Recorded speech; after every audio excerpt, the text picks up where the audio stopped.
수요예배 말씀의 제목은 그리스도가 주인된 삶이라는 말씀의 제목입니다. 우리 이번 주 강단에서 지금 계속해서 복음 없는 자의 삶들, 그리고 우상 숭배하는 인생들, 우리 그게 지난주 말씀이었죠. 그리고 이번 주는 성령이 없는 자. 지금 우리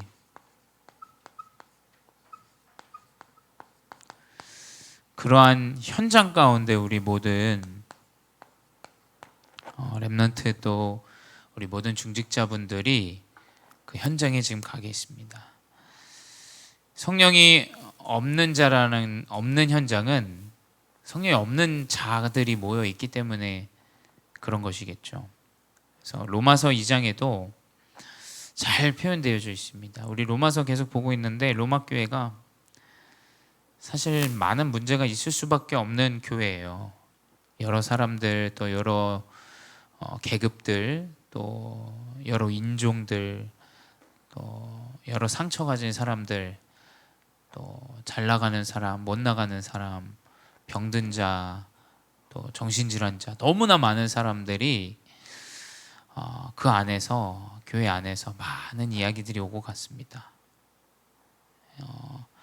그 로마 교회에 성령이 없는 그러한 사람들이 모여 있었는데 지금 우리의 현장과 마찬가지예요. 로마서 2장 1절에 그러므로 남을 판단하는 사람아, 누구를 막론하고 내가 핑계하지 못할 것은 남을 판단하는 것으로 내가 너를 정죄함이니.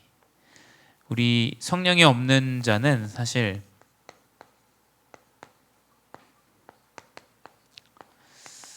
현장에 가보면 참 이러한 종류들의 사람들이 많아요. 어떤 렘넌트가 그런 이야기들을 많이 하더라고요. 현장에서 알바를 하는데 온통 다 남자 이야기, 여자 이야기, 돈 이야기 다 그 얘기뿐이고 서로 싫어하고 질투하고 또 깎아내리고 누구 하나 뭐 칭찬하거나 누구 하나 뭐 좋아하거나 하는 그런 부분이 아예 만족하고 감사하는 부분들이 사실 현장에 우리가 없습니다. 왜 그러냐면 성경 그대로예요. 성령이 없는 현장은 다 판단하고 다 평가하기 마련입니다. 이건 이렇다, 저건 저렇다.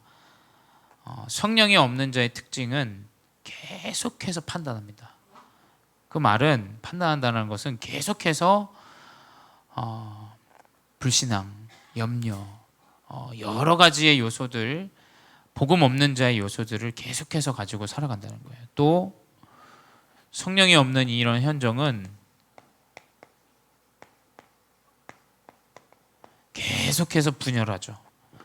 로마서 2장 8절에 오직 당을 지어 진리를 따르지 아니하고 불의를 따르는 자에게는 진노와 분노를 하시리라 라고 나와 있습니다.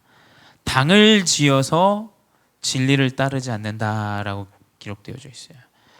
계속해서 이 복음과 반대되는 영적인 부분과 반대되는 그 일 속에 계속해서 나누고 싸우고 분쟁하고 분열합니다. 이게 우리의 현장입니다. 또 세 번째 뭐냐? 이제 완전히 율법의 메인 자들이 모여 있는 곳이 바로 이 성령이 없는 현장이에요. 로마서 2장 14절 율법이 없는 이방인이 본성으로 율법의 일을 행할 때에는, 하나님을 믿지 않는 사람들이 본인이 가진 의를 가지고 율법의 일을 행할 때에는 이 사람은 율법이 없어도, 하나님 말씀이 없어도 자기가 자기에게 율법이 된다라고 기록되어져 있어요. 그러니까 그 옳고 그름을 어마어마하게 판단하는데 스스로의 그 연약함이 나타날 때 스스로에게 율법이 되어지는 거예요. 그게 하나님 없는 인생입니다. 그렇죠? 에베소서 2장 1절에 죄와 사망의 법에서 완전히 해방되는 이 영적인 비밀을 알지 못하기 때문에 육신적으로는 판단하고 손가락질하고 율법을 이야기해요. 의라는 것을 가지고.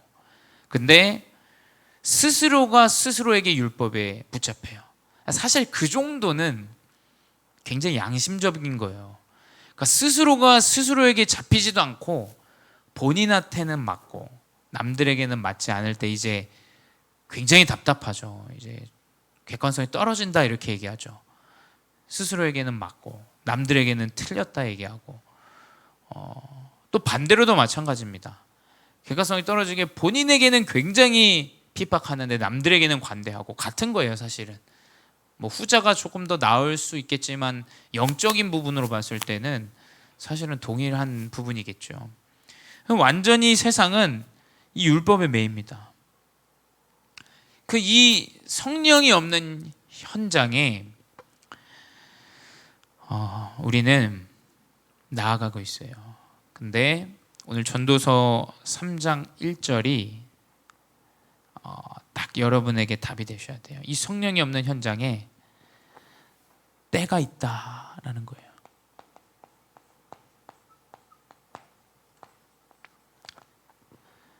범사에 기한이 있고 모든 사물의 모든 일들의 기한이 있습니다. 그렇죠? 심지어 사람에게도 나면 죽음이 찾아오고 모든 것에는 다 기한이 있습니다. 시간이 지나면 다 헐고 무너지고 닳아요.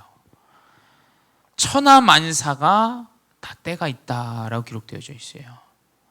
우리는 이 언약을 붙잡아야 됩니다. 이 성령이 없는 현장에 우리는 성령의 언약을 붙잡고 모든 만물의 창조주 되신 하나님의 언약 붙잡고 만사의 때가 있다는 걸 아셔야 돼요. 오늘 본문 그대로 쭉 항상 우리 모든 복음제일교회가 언약으로 붙잡으셔야 됩니다. 모든 것은 하나님의 때가 있다. 때가. 사람들은 그 때를 알길 원해요. 그렇죠? 제자들도 마찬가지예요. 주님이 하나님 나라를 이루시는 게 지금 때가 이때입니까? 물어보죠. 예수님 얘기하셨어요. 때와 시기는 니들이 알 것이 아니다. 때와 시기가 중요한 게 아니다 라는 얘기겠죠. 우리는 우리가 살아가면서 언제 우리가 응답되어지고 우리 후대가 언제 나아지고 또 치유되고 우리는 자꾸 그 때를 이야기합니다. 근데 성경 그대로예요. 우리가 어려움이 올 때는 그 어려움을 그대로 받아들이시는 때입니다. 또 문제가 찾아올 때는 그 문제 앞에 우리가 하나님 앞에 서야 될 때인 거예요. 또 우리에게 응답이 올 때는 하나님의 계획과 뜻이 무엇인지를 발견하고 돕고 살리는 때인 거죠. 모든 것에든 만사에 하나님의 때가 있다라는 것이 그리스도가 주인된 삶입니다. 이 때가 있는 믿음 안에 있는 자가 그리스도인이에요. 이 때를 언약으로 붙잡으시 바래요. 첫 번째 우리 본론이 무엇이냐? 근데 세상은 이 때를 모두 알지 못합니다. 세상의 그 비그리스도인 그리스도를 믿지 아니하는 현장의 사람들은 온통 성령의 일과는 관심이 없어요. 성령의 일에는.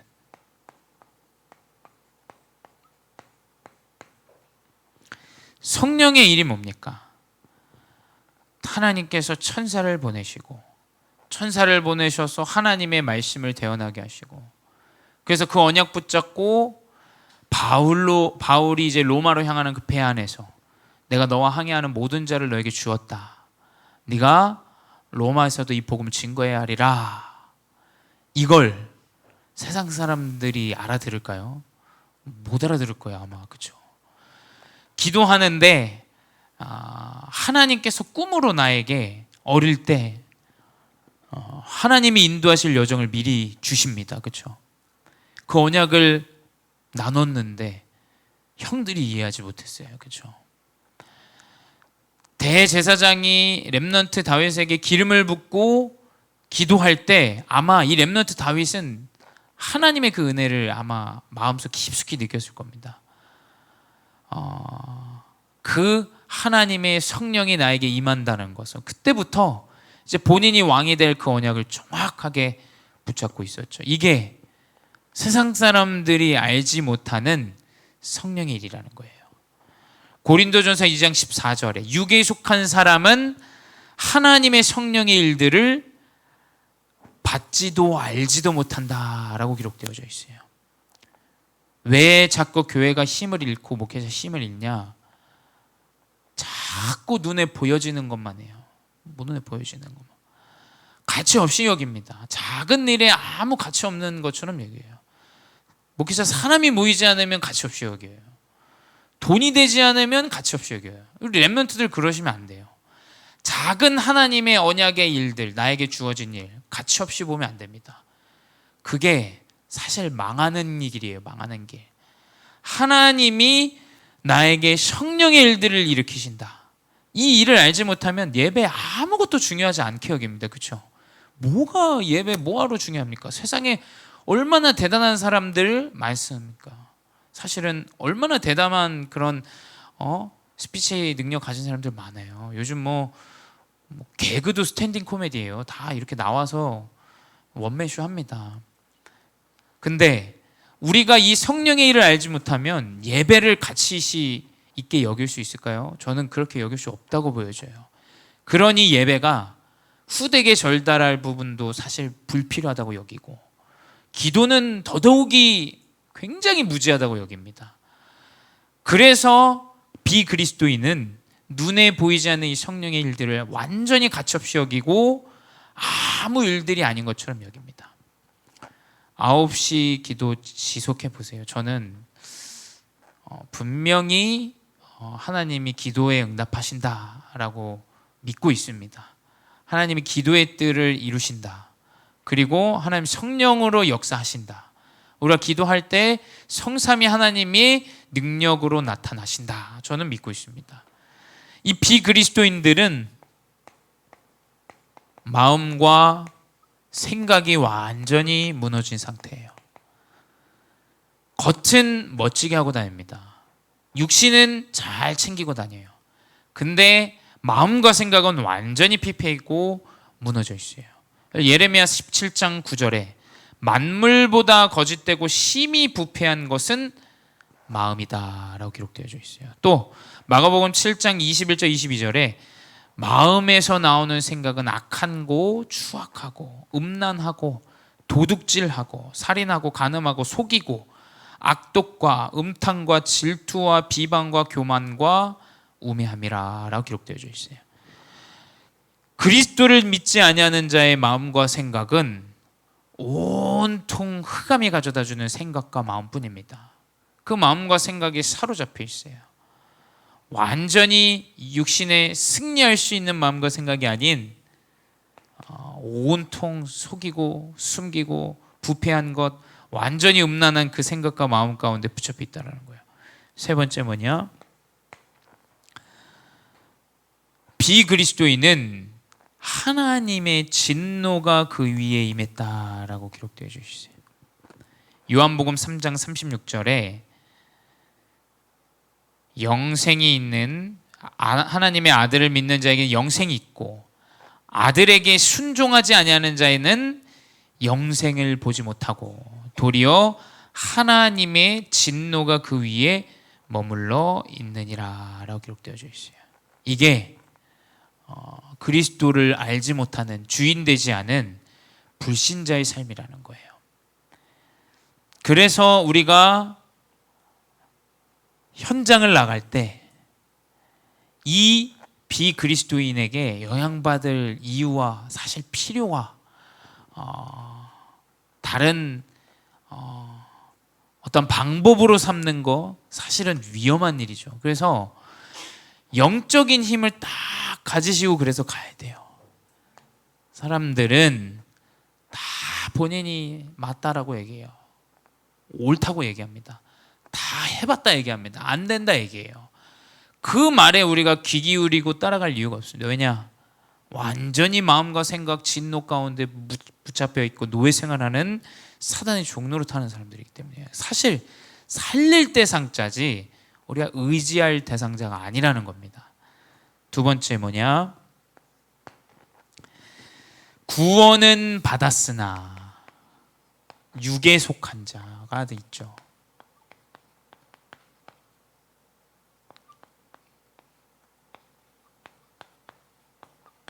한마디로 종교인이죠. 종교인. 구원은 받았지만 완전히 육에 속해 있는 대부분의 사실은 신자들이 많아요. 그렇죠? 그래서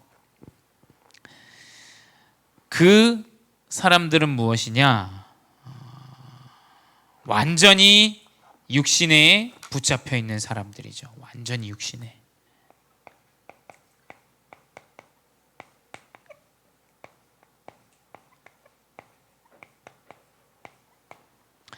육신에 붙잡혔는데 로마서 8장 7절에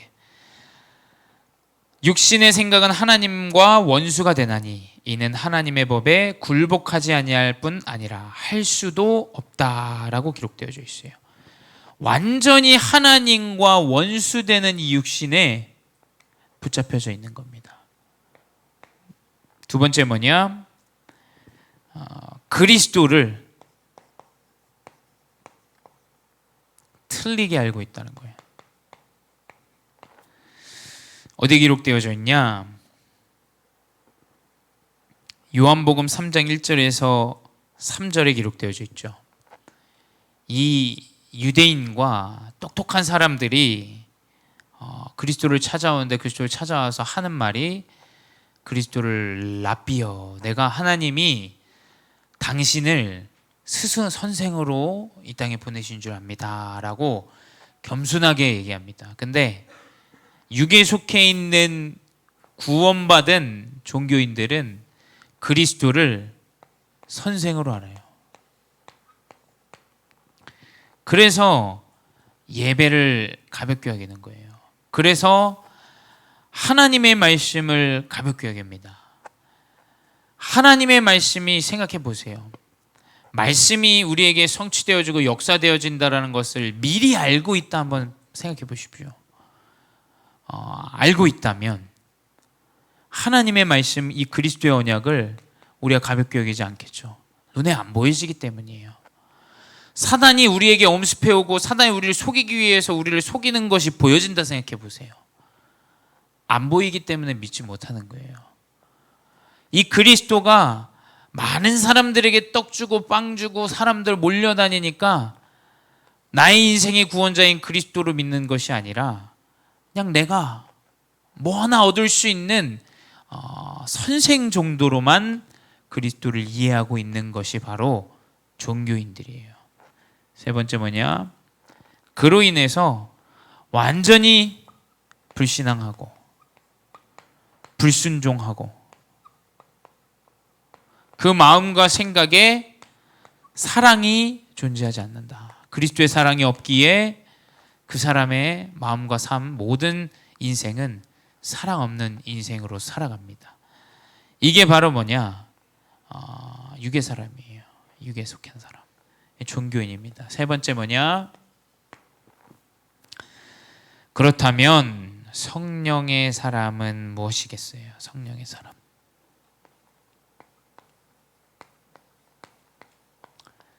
즉 그리스도가 주인된 삶입니다.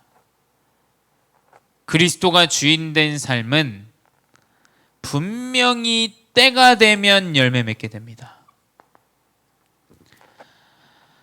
씨도 뿌리도 잎도 목도 자라지 않았는데 언제 되어지냐 말하는 것은 그건 정신이 이상한 겁니다, 여러분. 때가 있어요. 때가. 거둘 때가 있는 겁니다. 거둘 때가. 나뭇잎이 자라고 울창한 숲이 되어져서 그 안에 열매 맺는 하나님의 때가 분명히 있다라는 거예요. 하나님의 그 때의 열매를 거두는데 우리가 어떤 열매를 거두냐? 우리는 하나님의 열매를 거둡니다. 그게 뭡니까? 하나님의 열매, 갈라디아서 5장 22절 23절에 기록되어 있죠. 사랑과 희락과 화평이에요.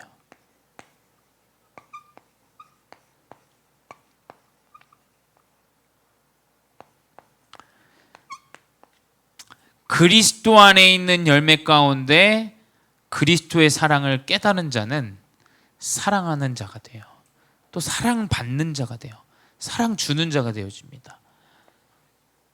희락은 뭡니까? 기쁨이 넘치게 돼요. 조이가 온다 그래요. 기쁨이 넘치고, 화평은 뭡니까? 그리스도 안에 있는 열매 맺은 자는 평안합니다. 그 가정은 평안해요. 분명합니다. 그리스도 언약 안에 있는 자는 마음과 생각 모든 삶이 평안해요. 불안한 요소가 있을 수가 없죠. 두 번째 뭐냐? 사람과의 열매가 맺어요. 어떤 열매입니까? 오래 참음이 나와요. 하나님이 성령의 사람에게 주시는 열매 뭡니까? 오래 참음.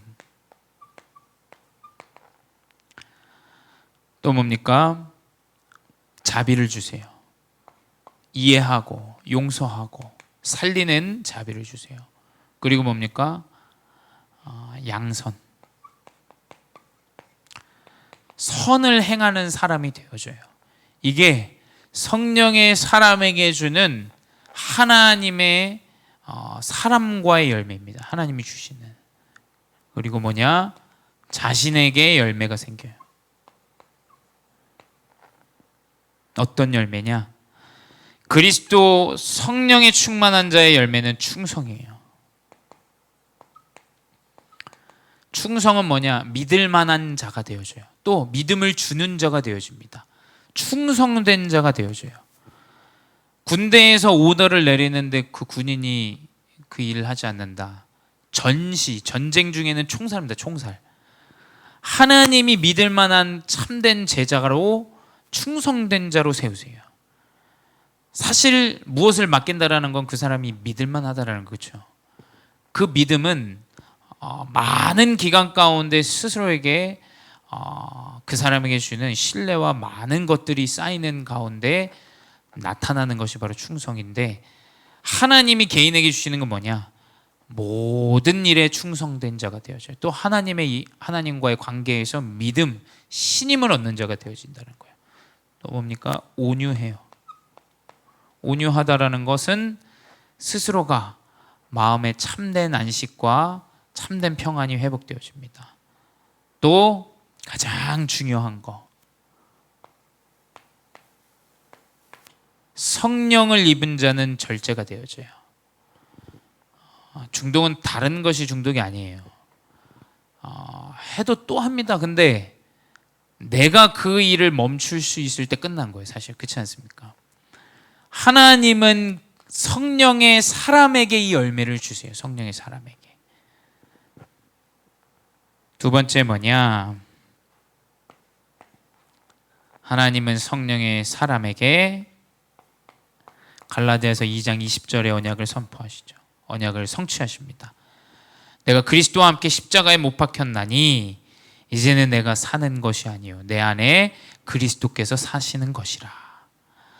근데 가장 중요한 것은 후반절에 갈라디아서 2장 20절은 하나님의 아들을 믿는 믿음 안에, 그 믿음 안에 사는 것이 갈라디아서 2장 20절입니다. 참고 버티는 게 아니에요, 여러분. 참고 버티는 건 세상 사람들 똑같이 합니다. 내가 무너지고 또 엎어지고 또 문제가 나와도 하나님의 아들 그리스도를 믿는 믿음 안에 사는 것이 갈라디아서 2장 20절이에요. 그 믿음 안에 성령의 사람은 살아갑니다. 그래서 문제가 와도 믿기 때문에 그 때를 알고 기다리고 나아가요. 세 번째 뭐냐? 이제 그 성령의 사람은 하나님이 하늘에서 능력을 주세요. 하나님이 능력을 주시죠. 빌립보서 4장 13절에 내게 능력 주시는 자 안에서 내가 모든 것을 할 수 있다. 능력을 받을 만한 사람 앞에 엎드리시기 바랍니다. 능력을 줄 사람에게 가야 되지, 능력 없는 잠깐의 것에 엎드리는 것은 잘못된 힘을 받는 거예요. 그렇지 않습니까? 그 되지도 않는 사람 앞에 엎드려서 그 받는 그 얼마 되지도 않는 그 힘의 능력을 쫓아가지 마시고, 얼마 되지 않는 그 푼돈 따라가지 마시고 진짜 나에게 능력을 주실 수 있는 분을 쫓아가시기 바라요. 내게 능력 주시는 자는 오직 그리스도뿐이에요. 그리스도뿐. 그래서 결론은 뭐냐?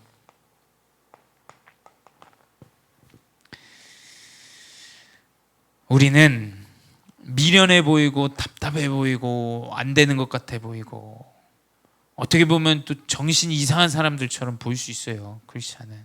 왜냐? 우리는 성령을 믿는 자예요. 성령 영어로 거룩한 영, 이렇게 홀리 스피릿 이렇게 얘기해요. 거룩한 영이다. 영은 눈에 보이지 않습니다. 그렇죠? 눈에 보이지 않지만 그 혼은 분명히 느껴져요. 그렇죠? 그걸 이제 뭐 우리 스포츠 경기에서는 투혼이라고도 하죠. 우리나라 뭐 투혼. 끝까지 싸워서 내가 이기겠다. 그거는 뭐 경기 결과 상관이 없는 그 뭔가 어떤 중심과 마음이겠죠.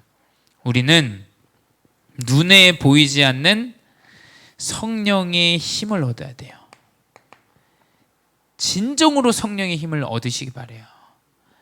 우리가 왜 여름 성경학교 하고 또 렘넌트 집중하고 또 WRC 하고 왜 계속 말씀을 집중하느냐? 다른 게 없습니다. 여러분, 성령의 힘을 얻어야 돼요. 성령의 힘을. 집이 찢어지게 가난했어요. 저희 집도. 근데 훈련만큼은 돈을 꺼서라도 보내주셨어요. 여러분, 잘 생각해 보시기 바래요. 성령의 열매가 맺어야 돼요. 성령의 열매가.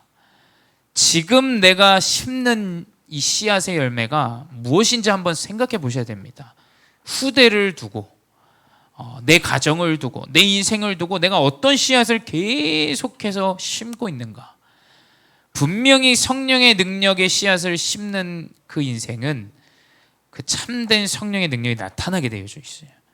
우리가 왜 미련하게 기도합니까? 다른 이유가 없습니다. 성령의 힘을 믿기 때문이에요. 성령의 힘을 믿기 때문에 이 자리에 함께 기도하고 예배하고 말씀의 언약을 붙잡습니다. 그래서 2023년 끝날 때까지 끝난 게 아닙니다. 훈련과 우리는 집중 속으로 가야 돼요. 훈련 가운데 들어감 가운데 그 안에 분명히 우리가 영적으로 집중하게 되는 중요한 집중들이 있어요. 저는 이게 24다라고 생각돼요. 내가 선택한 그 훈련, 그리고 그 안에 영적으로 진행되어지는 집중. 그래서 저는 여름 성경학교도 되게 감사했어요. 왜냐하면 아이들은 작품을 다 못 만들었다 막 짜증내고 화나고 막 민영이 민재 막 자기 거 구워내기를 던지고 가고 쓰레기통 집어넣고 막 이러더라고요. 이게 성질이 제 옛날 모습 보는 것 같더라고요. 이제 안 한다고 확 던져버리고 나가고. 근데 저는 거기서 뭘 느꼈냐면 아이들이 한 파트에서 그리면서 묵상하고 기도하고 하는 이 것들이 집중이에요. 집중. 그 집중이 24입니다. 생각해보세요. 24시 동안 우리가 뭘 할 수 있겠어요? 어떻게 계속 기도합니까? 렘넌트와 우리 모든 중직자들은 내가 선택한 그 훈련과 그 안에 주어지는 영적인 흐름의 그 집중이 23대 24. 그래서 이 성령의 힘을 얻는 그리스도가 주인이 된 귀한 렘넌트로 중직자로 인도받으시기 바랍니다. 기도하겠습니다. 사랑의 하나님 감사합니다. 말씀 속에 인도하시고 또 기도 속에 우리의 교회와 또 삶과 모든 후대가 있게 하시니 감사합니다.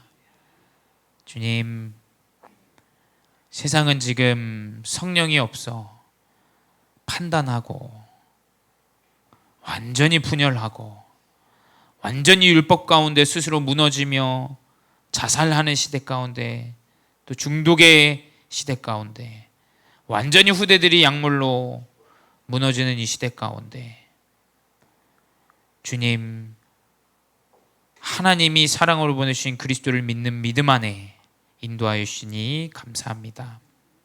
주님, 사람들은 조급하고 두렵고 답답해하며 시간을 허비할 때 우리는 그 때를 알고 나아가는 제자들 되게 하여 주시옵소서.